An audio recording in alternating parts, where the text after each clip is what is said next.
दोस्तों नमस्कार। सिर्फ 100 घंटे का वक्त बचा है अल्टीमेटम की मियाद पूरी होने में, यानी 31 अगस्त, यानी 100 घंटे के भीतर अमेरिकी फौज जिसे चाहे उसे निकाल ले। उसके बाद इजाजत अमेरिकी फौज को अफगानिस्तान की जमीन पर नहीं दिया जाएगा। और बीते 13 दिनों से यानी 14 अगस्त से लेकर 27 तारीख तक लगभग 95,700 लोगों को वहां से निकाला जा चुका है। अगर इस काल को देखिए तो आने वाले 4 दिनों के भीतर ज्यादा से ज्यादा 25 से 30 हजार लोगों को अफगानिस्तान की जमीन से निकाला जा सकेगा। दुनिया के तमाम देश अपने हवाई जहाज को भेज रहे हैं, वहां से लोगों को निकाल रहे हैं। वो ऑस्ट्रेलिया है, वो ब्रिटेन है, वो भारत भी है, वो अमेरिका भी है, वो जर्मनी भी है, वो इटली भी है। लेकिन अब अगले 100 घंटों में क्या होगा या उसके बाद कौन सी परिस्थिति बनेगी, कोई नहीं जानता है। क्योंकि जो 3 धमाके हुए उसमें 100 से ज्यादा लोगों की मौत हो गई। और वो धमाके हवाई अड्डे के इर्द गिर्द इसलिए किए गए क्योंकि एक संदेश पूरी दुनिया में जा सके कि अफगानिस्तान छोड़कर जाने वाले लोग इस संदेश को साथ लेकर जाएं कि अफगानिस्तान की जमीन पर अब विदेशियों की मौजूदगी वो नहीं चाहते हैं, या फिर तालिबान की मौजूदगी जिस भी रूप में हो, लेकिन वह अमेरिकी प्रस्त लोगों को यहां पर टिकने नहीं देंगे। अमेरिका ने भी अपने तौर पर हालांकि जरूर चेतावनी दे डाली, अब किसी को बख्शा नहीं जाएगा। लेकिन सवाल इतना भर नहीं है। सवाल तो यह है कि तालिबान जिन परिस्थितियों में आज आकर खड़ा है, उसको मदद किसने की, उसको जमीन किसने दी, उसकी सियासत को आगे बढ़ने की इजाजत किसने दी, उसके कट्टरवाद को और उसके हिंसक परिस्थितियों में हथियारों का जखीरा किसने दिया, उसे आर्थिक मदद कौन लगातार दे रहे थे। हमें लगता है चंद पन्ने जब आप खोलने शुरू कीजिएगा तो आपके जहन में यह सबसे बड़ा सवाल होगा कि जिस वक्त रूसी फौज की आखिरी टुकड़ी अफगानिस्तान को छोड़कर निकली, उस वक्त CIA के हेडक्वार्टर वर्जीनिया में शैंपेन पार्टी हुई इस खुशी में कि अब रशिया की फौज वहां से निकल गई।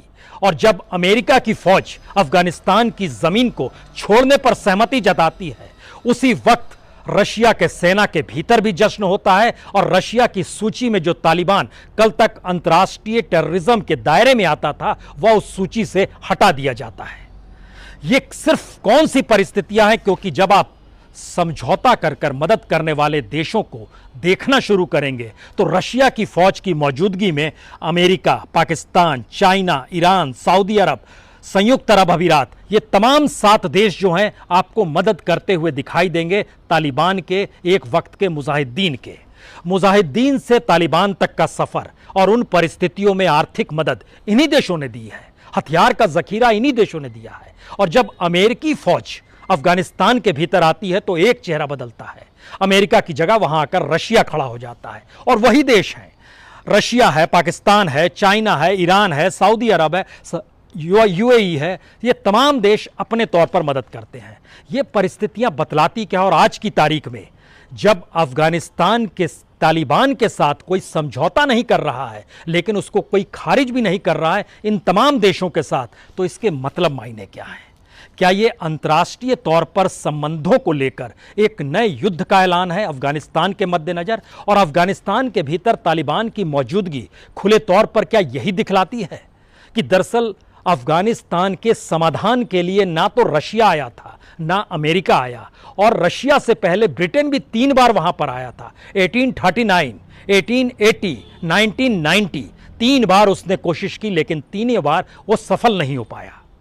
और इस इतिहास के पन्नों का एक सच यह है कि कैसे मुजाहिद को आगे बढ़ाया गया, कैसे वह तालिबान की शक्ल में आया, कैसे पश्तूनों के हाथ में हथियार आते चले गए, और कैसे जातिगत संघर्ष और समुदायों के संघर्ष तले अफगानिस्तान का इकोनॉमिक एक्सप्लॉयटेशन, आर्थिक एक्सप्लॉयटेशन की शुरुआत हुई। क्योंकि सवाल अफगानिस्तान का सिर्फ इतना नहीं है कि वहां दुनिया की सबसे ज्यादा अफीम होती है, सवाल यह भी है वहां पर वहां की जमीन तले जितनी खनिज संपदा दबी हुई है उस पर कौन कब्जा करेगा, और उससे दुनिया के बाजार में कौन अपना हक जताएगा। 21वीं सदी का यह अनूठा सच है। ऐसे में हमें लगता है कि आज उन पन्नों को खोलने की जरूरत है जहां पर एक तरफ अफगानिस्तान की अपनी परिस्थितियां हैं, उसे पता है कि उसकी GDP का 40% जो विदेशी मदद से आता था वो बंद हो चुका है। उसे पता है लगभग $9 बिलियन जो उसके अपने राष्ट्रीय बैंक जो कि अमेरिका में खाता था, द अफगानिस्तान बैंक का, उसको फ्रीज कर दिया गया है। उसे पता है ना जर्मनी मदद कर रहा है ना अमेरिका मदद कर रहा है, आज की तारीख में ना आईएमएफ मदद कर रहा है ना वर्ल्ड बैंक मदद कर रहा है।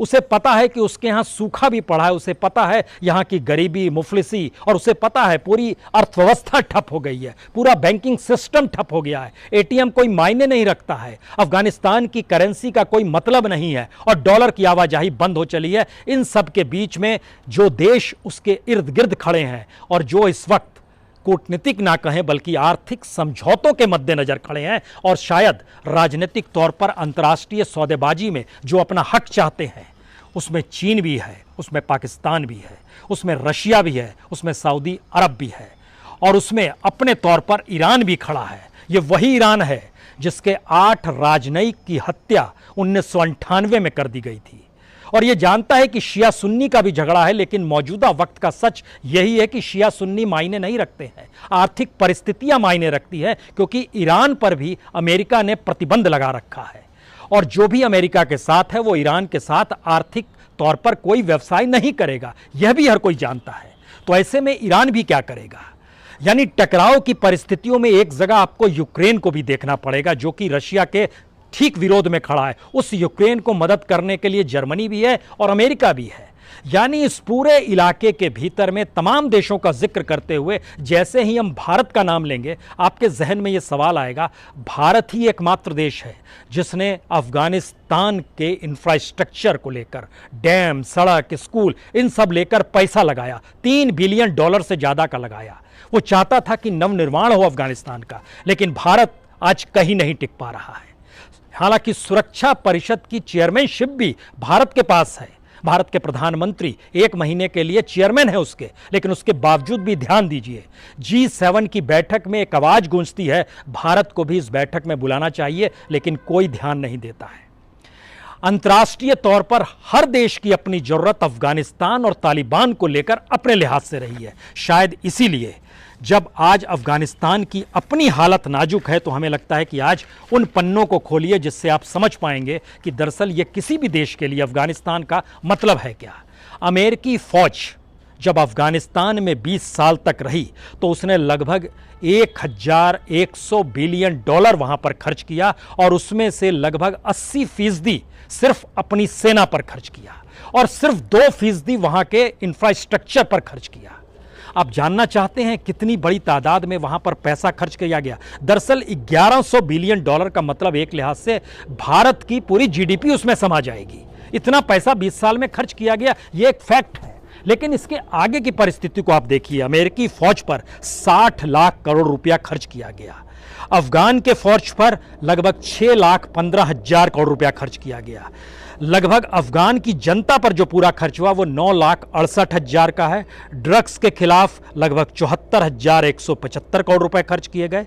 जो अमेरिका की एजेंसी CIA है उसके काम पर $15 बिलियन यानी तकरीबन 1,11,000 करोड़ रुपए खर्च किए गए। इकोनॉमिक सपोर्ट जो दिया गया वो तकरीबन $21 बिलियन यानी 1,55,000 करोड़ रुपया लगभग खर्च किया गया। और जो पानी, शौचालय, स्कूल, क्लिनिक्स, डिजिटल कनेक्टिविटी, कृषि उपकरण, भोजन कार्यक्रम, इस पर अमेरिका ने खर्च किया सिर्फ 2%।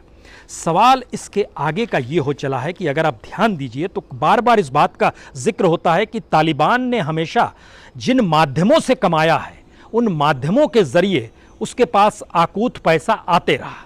दुनिया के दूसरे देश मदद तो कर रहे थे लेकिन आकूत पैसा आता रहा। लेकिन अब सवाल है, उसको देश चलाना है, अब कोई ऑर्गेनाइजेशन नहीं चलाना है। और पश्तूनों की तादाद भी वहां पर 40% है, यानी अफगानिस्तान की 4 करोड़ की जनसंख्या में अगर आप पश्तून को भी लीजिएगा वो तो 1.5 करोड़ से ज़्यादा नहीं है। और उसमें भी तालिबान को लीजिएगा जो कि लड़ाके थे और उनके साथ जुड़े हुए थे, इनकी तादाद भी आपको 1 करोड़ आते आते अब थक जाइएगा। लेकिन अब तो पूरे देश को चलाना यानी पूरा इकोनॉमिक सिस्टम कोलैप्स हो गया। ऐसे में उन डॉक्यूमेंट्स को देखने की जरूरत है। हमें लगता है एक किताब का जिक्र आपसे करते हैं, स्टीफन टैनर की किताब है। इन्होंने अफगानिस्तान के नाम से किताब लिखी और ये इसको ऑक्सफोर्ड ने छापा है इस किताब को। इस किताब के भीतर ही इस बात का जिक्र है कि जब आखिरी ट्रुप अफगानिस्तान से निकला रशिया का तो वर्जीनिया में के CIA हेडक्वार्टर में शैंपेन पार्टी हुई। इस किताब में इस बात का जिक्र है कि ओसामा बिन लादेन सिर्फ 23 साल की उम्र में पहली बार 1980 में अफगानिस्तान गया था और उस समय 1982 में पाकिस्तान के जो बेस था, जो मुजाहिदीन के लिए उसने इंफ्रास्ट्रक्चर क्रिएट किया, उन्होंने किया। और जो जलालाबाद को जब पहली बार अफ़गान में जब अंतरिम सरकार बनी, उसने उसको राजधानी बनाया, जो पेशावर से बिल्कुल करीब है, उस पूरे इलाके में जो खोश्त शहर माना जाता है, वहाँ पर जलालाबाद के पहाड़ों के बीच जो भी आप केव्स और टनल देखेंगे, उसको अपने तौर पर क्रिएट उस समय इन्हीं के परिवार जो कंस्ट्रक्शन से जुड़ा हुआ था, ओसामा बिन लादेन का, उसी ने वहाँ पर क्रिएट किया। सवाल ये नहीं है, सवाल यह है कि उसके बाद CIA की रिपोर्ट कहती है, जो इस किताब में जिस बात का जिक्र किया गया है, कि लगभग 35,000 अरब वेटरन्स जिसको मदद कर रहा था ओसामा बिन लादेन कंस्ट्रक्शन और बाकी माध्यमों से, यह धीरे धीरे अफ़गान वार के हिस्सेदार बन गए और ये क्रिएट होते चले गए। और इस क्रिएट होने की परिस्थिति में CIA का कहना है कि आपने एक मॉन्स्टर खड़ा कर दिया है। शायद इसीलिए अगर अमेरिका और उससे पहले रशिया, इन दोनों परिस्थितियों को जब आप देखना शुरू कीजिएगा और एवरेज में डिवाइड कीजिएगा, तो आपको जानकर हैरत होगी, हर दिन तकरीबन 2000 करोड़ रुपया से ज़्यादा हर दिन वहाँ पर पिछले 40-45 साल से खर्च होते रहा। लेकिन अफ़गानिस्तान में आपको कोई वैसी स्थिति चकाचौंध वाली नहीं मिलेगी जो कि आधुनिक शहरों को मात दे देती हो। काबुल में कुछ चीज़ें आपको मिल जाएंगी, तो एक ऐसा अफ़गानिस्तान जो आज भूखमरी की तरफ बढ़ रहा है, जहां पर कुपोषण की परिस्थितियां बच्चों के साथ है और तकरीबन 30 लाख लोग अफ़गानिस्तान को छोड़ना चाहते हैं। भारत ने अपने तौर पर कह दिया कि हम अफ़गानी लोगों को पनाह नहीं देंगे, उनके लिए इजाज़त नहीं है। रशिया अपने तौर पर चंद लोगों को इजाज़त दे रहा है, ब्रिटेन भी चंद लोगों को दे रहा है, जर्मनी के सामने प्रॉब्लम है, अमेरिका के सामने मुश्किल हालात है। इन तमाम परिस्थितियों के बीच है कि हम कौन सी लड़ाई लड़ रहे थे, ये एंडलेस लड़ाई क्यों थी, और इसका सच हमें लगता है, उसको सच जानने से पहले एक और किताब का हम आपसे जिक्र करना चाहेंगे। ये सोहेल अब्बास की किताब है, प्रोबिंग द जिहादी माइंडसेट। यह किताब पाकिस्तान से लिखी गई है, सोहेल अब्बास की किताब है, जिसको लिखा गया नेशनल बुक फाउंडेशन इस्लामाबाद, उसने इस किताब को छापी। इस किताब के भीतर बताया गया है कि 9/11 से ठीक पहले तक पाकिस्तान के भीतर जो गरीब मुफलिस बच्चे हुआ करते थे, युवा हुआ करते थे, उनको ये संदेश दिया जाता था, अगर आप सेना में नहीं जा पाए तो आप जिहाद के लिए अफ़गानिस्तान चले जाइए। और इस किताब के भीतर में एक लंबी फहरिस्त है जो अफ़गानिस्तान पहुँचे, नाम कुछ बदल दिए गए हैं, लेकिन पाकिस्तान से निकल कर पहुँचे। और इनको एक ही पाठ पढ़ाया जाता था कि अगर आप अपने घर की खिड़कियों को खोलोगे तो वहाँ से हवा तो आएगी, लेकिन उसके साथ आपको आजान की आवाज़ भी सुनाई देगी, और ये आपके लिए गिफ्ट है। यह एक परिस्थिति बताती है कि किस तरीके से उनको शामिल किया जा रहा था जिहाद में, ये कहकर कि ये सेना के पैरेलल है। सवाल जन्नत का नहीं था, सवाल था गुड पैकेज का, पैसे का, सुरक्षित भविष्य का, बेहतर जिंदगी का, जो पाकिस्तान के भीतर की गरीबी मुफलिसी इजाज़त नहीं दे रही थी। यानी पाकिस्तान के भीतर की सामाजिक आर्थिक परिस्थितियों की जरूरत भी अफ़गानिस्तान के साथ खड़ा होना था, तालिबान के साथ खड़ा होना था। यह उसकी स्थिति बताती है। अब यहाँ पर सवाल यह है कि आखिर वो कौन सी स्थिति है जिसमें सब कोई चाहता है कि उसके संबंध तालिबान के साथ ऐसे ना बिगड़ें कि उसकी आवाजाही ही बंद हो जाए। और इसके लिए हमको लगता है कुछ डॉक्यूमेंट्स जो हमारे पास हैं, रेयर अर्थ एलिमेंट कहा जाता है। रेयर अर्थ एलिमेंट का मतलब है वहाँ की खनिज संपदा कितनी बड़ी तादाद में है। और आप जानकर हैरत आ जाएंगे कि अमेरिका ने अपने तौर पर जो रिसर्च किया, उस रिसर्च में इस बात का जिक्र किया गया कि दरअसल यहाँ पर 60 मिलियन मीट्रिक टन कॉपर है, यहाँ पर 2.2 बिलियन टन आयरन ओर है, 1.4 बिलियन टन लैथेनियम, सेरियम, नियोडायनियम, और इसके अलावा aluminium, gold, silver, zinc, mercury, lithium, ये सभी कुछ वहाँ पर बड़ी तादाद में है। अब अगला सवाल ये था कि अगर अमेरिका जान रहा था तो वो क्या कर रहा था। यह भी समझना होगा कि दरअसल अमेरिका अपने तौर पर उस खनिज संपदा पर कब्जा भी करना चाहता था, क्योंकि जब आप सिलसिलेवार तरीके से देखिएगा, और आज की तारीख में चीन वहां पर पहुंच चुका है, उसने अपना खनन का काम शुरू भी कर दिया है, और उसका बहुत साफ कहना है कि दुनिया में दूसरा सबसे बड़ा कॉपर माइन यहीं पर है, और चाइना मेट्रोलॉजिकल ग्रुप कॉरपोरेशन, इसने वहां पर काम शुरू कर दिया है। और अमेरिका जब काम कर रहा था तो अमेरिकी मिलिट्री कमांडर्स जो थे, और ख़ास तौर से जो पूर्वी कुनार का क्षेत्र है, जो नाटो का बेस बनाया गया था, वहां पर चंद अमेरिकी कमांडर्स बाकायदा वहां पे 3.8 मिलियन डॉलर के क्रशर्स भी लगा दिए थे, क्योंकि वहां से वो लगातार क्रोमाइट निकाल रहे थे। यानी वहां की खनिज संपदा भी निकाली जा रही थी लगातार कमांडर्स के जरिए जो टेररिज्म से लड़ने आए हुए थे। अब सवाल इसके आगे का है कि अगर अमेरिका अपनी फौज में रहते हुए माइनिंग एक्टिविटी शुरू कर चुका था, चीन आज की तारीख में तालिबान के आने के बाद माइनिंग एक्टिविटी शुरू कर चुका है, रशिया इस दिशा में समझौता कर रहा है, ईरान को भी समझौता करने की दिशा में बढ़ चुका है, क्योंकि वह सिर्फ व्यापार के लिए एकमात्र रास्ता उसके सामने तालिबान के साथ खड़े होकर अफगानिस्तान में अपने व्यापार को आगे ही बढ़ाना है। इसके अलावा उसके पास कोई रास्ता नहीं बचता है, क्योंकि जो कूटनीति है और जो संबंध है अमेरिका के साथ, उसमें तालिबान और ईरान ये बार बार कह रहे हैं कि हम अमेरिका से घृणा करते हैं और यह दोनों एक दूसरे के नज़दीक भी ला रहे हैं। लेकिन इसका अगला सवाल यह है कि जो पूरा का पूरा रिसर्च अमेरिका का बतलाता है, उसने बहुत साफ तौर पर बतलाया कि जो गजनी क्षेत्र का इलाका है वहाँ पर लिथियम का भंडार है, और लिथियम के भंडार का मतलब ये होता है, अपने तौर पर यह समझिए कि जो इलेक्ट्रॉनिक्स और मिलिट्री इक्विपमेंट्स हैं उसमें यह बड़ा मददगार होता है। ऐसा नहीं है कि भारत इन चीज़ों को नहीं जानता था, भारत तो नवनिर्माण में लगा था, लेकिन 2018 में भारत की जो कंपनी है स्टील कंपनी सेल, उसने भी एक कंसोर्टियम बनाया था जिसमें कई शामिल थे, एनडीएमसी जिसको आप कहें स्टेट मिनरल प्रोड्यूसर जो है, या फिर आरआईएनएल कहें जिसको राष्ट्रीय इस्पात निगम लिमिटेड है, जेएसडब्ल्यू स्टील है, जेएसडब्ल्यू इस्पात steel, Jindal steel and power limited है, मॉन्टेक इस्पात एंड एनर्जी लिमिटेड है। इन्होंने लगभग $10 बिलियन के इन्वेस्टमेंट का जिक्र किया। अब सवाल, $10 बिलियन मतलब लगभग 75,000 करोड़ रुपए वहां पर इन्वेस्ट करेंगे, लेकिन अब वो बात कैसे आगे बढ़ेगी ये एक बड़ा सवाल है। तो क्या ये एक इकोनॉमिक मॉडल अपने तौर पर खड़ा है अफगानिस्तान, जिससे समझौता करना सबकी जरूरत है, और कोविड काल में सबकी इकोनॉमिक स्थिति जब नाजुक हो गई है तो सबके सामने एक सवाल है कि अपनी अर्थव्यवस्था को जीवित बनाए रखने के लिए कैसे काम करें। फिर वही सवाल, भारत के सामने सबसे मुश्किल क्षण, वो मध्य एशिया में जिस व्यापार रास्ते को टटोल रहा था अफगानिस्तान के जरिए वो बंद हो गया, जिस पाइपलाइन को ईरान के जरिए भारत लाना चाह रहा था वो बंद हो गया, जिस तरीके से वह मध्य एशिया से आगे यूरोप तक बढ़ना चाह रहा था वो बंद हो गया, और संयोग से ये पूरा इलाका हथियार, युद्ध और उस खनन की दृष्टि में आ गया जिसमें भारत रेस में नहीं आ पा रहा है। और भारत को एक झटके में क्या अलग थलग कर दिया गया, ये सवाल है। क्या भारत की पॉलिसी इस बात की इजाज़त नहीं दे पा रही है? क्योंकि ईरान जैसा देश जो कि शिया बहुल ईरान कहा जाता है और सुन्नी बहुल तालिबान कहा जाता है, और ये हर कोई जानता है कि सुन्नी बहुल तालिबान में शिया मुसलमानों की प्रताड़ना हुई है। ये हर कोई जानता है कि 1998 में 8 ईरानी राजनयिक और मजार शरीफ में एक जर्नलिस्ट को मार दिया गया था, जिसके बाद से बहुत बुरे रिश्ते हो गए थे ईरान और तालिबान के बीच में या अफगानिस्तान के बीच में।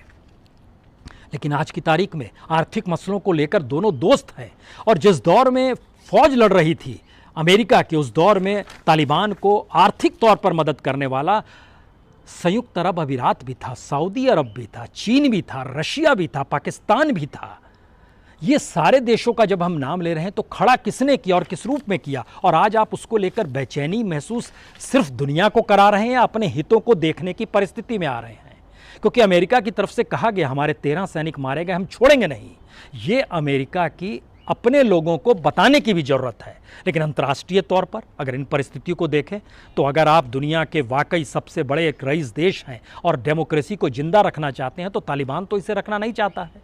वो तो एक ऐसे इस्लामिक देश की तरफ बढ़ रहा है जहां पर अपने लिहाज से उसके कानून तय होंगे, उसको धर्म का आसरा दिया जाएगा, लेकिन उसको आपने नहीं। टेररिज्म आज की तारीख में क्या है? जो 3 विस्फोट हुए, 100 लोग से ज़्यादा मारे गए, यह तो उस टेररिज्म का हिस्सा है जिस टेररिज्म को ख़त्म करके आप अफगानिस्तान की ज़मीन को छोड़कर चले गए, और भारत जैसे देश को आपने अफगानिस्तान के भीतर इंफ्रास्ट्रक्चर डेवलप करने के लिए $3 बिलियन वहाँ पर भारत ने खपा दिया। लेकिन भारत के हाथ में क्या आया? 2010 के बाद से भारत ने वहाँ पर अपने पूरे पैसे को झोंका, इंफ्रास्ट्रक्चर को झोंका, लोगों को झोंका, लेकिन क्या आया? कुछ भी नहीं आया। अब ये परिस्थिति बताती है कि अगर ऐसी परिस्थिति में अफगानिस्तान को बनाने वाले और अफगानिस्तान की परिस्थितियों के भीतर के सच को समझे, तो वहाँ की गरीबी, वहाँ की मुफलिसी, वहाँ का रोजगार, वहाँ की इंडस्ट्री, ये सारी चीज़ों पर कब्जा जो अभी तक अवैध तरीके से तालिबान का था और उसके ज़रिए तालिबान अपने ऑर्गेनाइजेशन को चला रहा था, अब जब देश चलाने का सवाल आया है तो सारी चीज़ें एक लाइन से कलेप्स हो गई है। जो 100 घंटे का अल्टीमेटम है, 100 घंटों में आप कितने लोग को निकाल देंगे? क्योंकि अफगानिस्तान के भीतर से लगभग 30 लाख अफगानी उस देश को छोड़ना चाहते हैं, और जान हथेली पर लेकर छोड़ना चाहते हैं, इसलिए जहां धमाके हो रहे हैं वहां भी उनकी मौजूदगी है। यह कुछ ऐसे सवाल हैं जिन सवालों का जवाब जो अफगानिस्तान और तालिबान को लेकर दुनिया भर में एक बेचैनी पैदा कर रहे हैं। जब उन्होंने ही बनाया है तो कुछ सवाल उनको लेकर भी है। लेकिन ऐसी परिस्थिति में भारत के संदर्भ में एक आखिरी सवाल, ये बड़ा महत्वपूर्ण सवाल है। याद कीजिए ईस्ट पाकिस्तान, उस समय इंदिरा गांधी हुआ करती थी। बांग्लादेश के भीतर में जो कुछ हो रहा था, भारत ने वहाँ के रिफ्यूजियों को इजाज़त दी भारत आने के लिए। लेकिन आज की तारीख में हम तालिबान के रिफ्यूजियों को आने की इजाज़त नहीं दे रहे हैं। हम सिर्फ कह रहे हैं सिख और हिंदू सिख जो है उनको इजाज़त दी जा रही है, तालिबान को इजाज़त नहीं दी जा रही है। लेकिन जो मुसलमान उस समय बांग्लादेश में बंगाली मुसलमान थे, उनको भी इंदिरा गांधी ने पनाह दी। इंदिरा गांधी ने उस दौर में एक मैत्री समझौता रशिया के साथ किया। कि हम 71 का जिक्र कर रहे हैं, जब दुनिया के मानचित्र पर बांग्लादेश निकल कर आता है। यानी भारत के भीतर में सत्ता की समझ और उसकी ताकत का मतलब क्या होता है, हमको लगता है आपको ईस्ट पाकिस्तान से बांग्लादेश के उस कन्वर्ट होने की परिस्थितियों को एक बार याद करना होगा। उस समय निक्सन हुआ करते थे अमेरिकी राष्ट्रपति, लेकिन इंदिरा गांधी ने उनकी एक भी चेतावनी को नहीं माना। उस समय चीन को उन्होंने पूरी तरीके से दरकिनार कर दिया। यूरोप का दौरा किया, वहाँ लोगों को हक का जिक्र किया। और उस वक्त जो खास तौर से इंदिरा गांधी जिक्र किया करती थी, वो बंगबंधु शेख मुजीबुर रहमान का जिक्र करती थी और कहती थी पाकिस्तान इन्हें पकड़कर पता नहीं पंजाब के किस जेल में रखे हुए हैं, क्या ये लोगों के हक और डेमोक्रेसी को लोग जो चाहते हैं उनको नहीं खड़े होना चाहिए। और उसके बाद इंदिरा गांधी ने अपने तौर पर जो पहल की वो समूची दुनिया के सामने है। लेकिन इस पूरी परिस्थिति में आज जब इन बातों का जिक्र इसलिए करते हैं क्योंकि हमको उस दौर की भी याद आता है। उस समय जनरल याहिया खान थे, लोकतंत्र और सेकुलरिज्म को नहीं मानते थे। उस समय जनरल टिक्का, उसको बुचर ऑफ ढाका कहा जाता था। इंदिरा गांधी ने इन तमाम चीज़ों का जिक्र किया, कैसे गरीब निहत्ते बिना मदद के बंगालियों पर ये कहर ढा रहे हैं, महिलाओं के साथ बलात्कार हो रहा है और जो आधुनिक सोच और सवाल करने वाले लोग हैं उनको दबाया जा रहा है। ये कहकर इंदिरा गांधी ने अपने तौर पर बांग्लादेश का निर्माण किया था। लेकिन मौजूदा वक्त में इस अफगानिस्तान के साथ जो संबंध भारत के आज से नहीं रहे हुए हैं, सांस्कृतिक तौर पर और व्यापार की दृष्टि से ये मुगलिया काल के पहले से रहे हुए हैं। यानी अंग्रेज तो बहुत बाद में आए, उससे पहले से भी पहले से रहे हुए हैं। इसीलिए रविन्द्रनाथ टैगोर ने काबुलीवाला जब आप पढ़ेंगे तो उस आर्थिक रिश्तों का भी जिक्र होगा और उसके साथ रिश्तों का भी जिक्र होगा।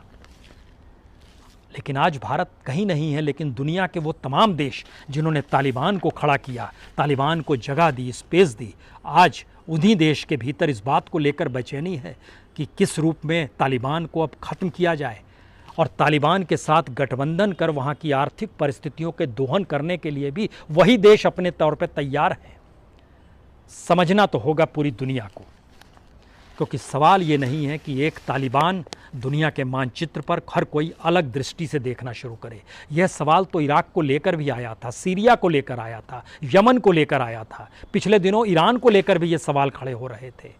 तो क्या दुनिया में अपने तरीके से चलाने वाले लोग मौजूदा वक्त में पहली बार इस एहसास को महसूस कर पा रहे हैं कि कब्जे की लड़ाई में तालिबान अपने तौर पर खड़ा हो गया है और अब वह अल्टीमेटम दे रहा है, सिर्फ 100 घंटे बचे हैं। इंतज़ार कीजिए, इन 100 घंटों का भी इंतज़ार कीजिए और उसके बाद की परिस्थितियों का भी इंतज़ार कीजिए, क्योंकि यूनाइटेड नेशन सक्षम नहीं है, क्योंकि यूनाइटेड नेशन के सुरक्षा परिषद के जो 5 सदस्यों में थे 2 देश वीटो पावर के साथ तालिबान के साथ खड़े हैं। आप क्या कर लेंगे? बहुत बहुत शुक्रिया, बहुत बहुत शुक्रिया।